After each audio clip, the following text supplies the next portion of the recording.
Gabi na guys, pero kailangan kong magpanebule sa aking baby kasi meron siyang ubo at sipon. So, anong oras na? Alas 10 na. Ayan, ininebule ko siya. Tulog siya.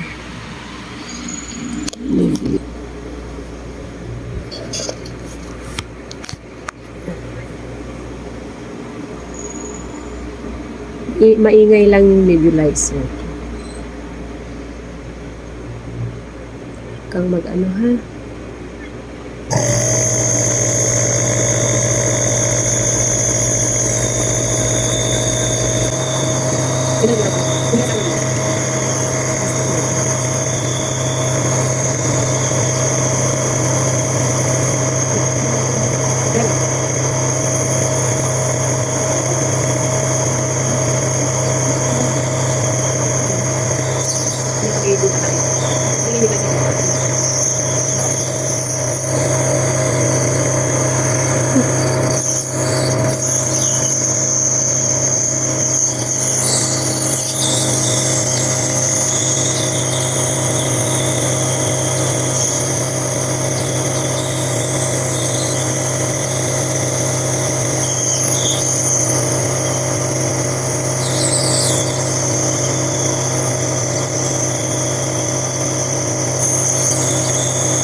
Ayan guys, sa wakas nakatulog na siya yung baby ko after ko siyang mapa-breastfeed.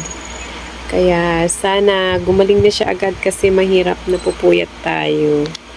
Tapos naiirata na rin siya sa kanyang ubo at sipon. Kaya yan, ubo at sipon yung sakit ngayong taglamig. Kaya mag-ingat ho tayo and don't forget to subscribe po sa aking channel. Thank you!